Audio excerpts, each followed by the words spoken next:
ಸಮಾಜ, ರಾಜಕೀಯ, ಆರ್ಥಿಕ ಹಾಗೂ ಶೈಕ್ಷಣಿಕವಾಗಿ ಮುನ್ನಡೆಯಲು ಮಕ್ಕಳಿಗೆ ಶಿಕ್ಷಣ ಕೊಡಿಸಬೇಕು.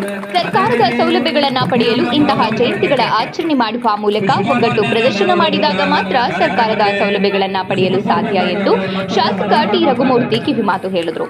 ತಾಲೂಕಿನ ಗೋಪನಹಳ್ಳಿ ಗ್ರಾಮದಲ್ಲಿ ಉಪ್ಪಾರ ಸಮುದಾಯ ವತಿಯಿಂದ ಆಯೋಜಿಸಿದ್ದ ಭಾಗೀರಥ ಜಯಂತ್ಯೋತ್ಸವ ಕಾರ್ಯಕ್ರಮದಲ್ಲಿ ಶ್ರೀ ಭಾಗೀರಥ ಮಹರ್ಷಿ ಭಾವಚಿತ್ರಕ್ಕೆ ಪುಷ್ಪ ನಮನ ಸಲ್ಲಿಸಿ ಮಾತನಾಡಿದರು. ಭಾಗೀರಥ ಮಹರ್ಷಿಗಳು ಭಾಗೀರಥ ಪ್ರಯತ್ನದಿಂದ ಧರೆಗೆ ನೀರು ತಂದವರಾಗಿದ್ದು, ನೀರಿನ ಮಹತ್ವವನ್ನು ತೋರಿಸಿಕೊಟ್ಟ ಮಹಾನ್ ದಾರ್ಶನಿಕರು ಯಾವುದೇ ಸಮುದಾಯಕ್ಕೆ ಸೀಮಿತವಾಗಿಲ್ಲ. ಇಂದಿನ ಯುವ ಪೀಳಿಗೆ ಹಾಗೂ ಪ್ರತಿಯೊಬ್ಬರು ದಾರ್ಶನಿಕರ ಆದರ್ಶಗಳನ್ನು ಅಳವಡಿಸಿಕೊಂಡಾಗ ಮಾತ್ರ ಜಯಂತಿ ಆಚರಣೆಗೆ ಅರ್ಥ ಬರುತ್ತದೆ ಎಂದರು.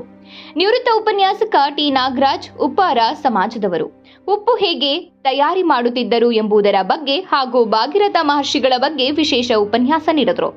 ಹೈಕೋರ್ಟ್ ನ್ಯಾಯವಾದಿ ಮಹದೇವ ಸಾಗರ್, ಶಿಕ್ಷಕರಾದ ಎಚ್. ರಂಗನಾಥ್, ಹರೀಶ್, ತಿಪ್ಪೇಸ್ವಾಮಿ ಮಾತನಾಡಿದರು. ಕಾರ್ಯಕ್ರಮದಲ್ಲಿ ಗ್ರಾಮ ಪಂಚಾಯಿತಿ ಸದಸ್ಯ ಪಿ. ನಾಗರಾಜ್, ಮಾಜಿ ಗ್ರಾಮ ಪಂಚಾಯಿತಿ ಸದಸ್ಯರಾದ ತಿಮ್ಮರಾಯ, ಪ್ರಸನ್ನ, ತಿಪ್ಪೇಸ್ವಾಮಿ, ಶಾಂತಣ್ಣ, ತಾಲೂಕು ಉಪ್ಪಾರ ಸಂಘದ ಅಧ್ಯಕ್ಷ ಹನುಮಂತಪ್ಪ, ತಾಲೂಕು ಉಪ್ಪಾರ ಯುವಕ ಸಂಘದ ಅಧ್ಯಕ್ಷ ರವಿ, ಮುಖಂಡರಾದ ತಿಮ್ಮಣ್ಣ, ರಾಜಣ್ಣ, ನಿವೃತ್ತ ಪ್ರಾಚಾರ್ಯರಾದ ಲಕ್ಕಪ್ಪ, ಮಾಜಿ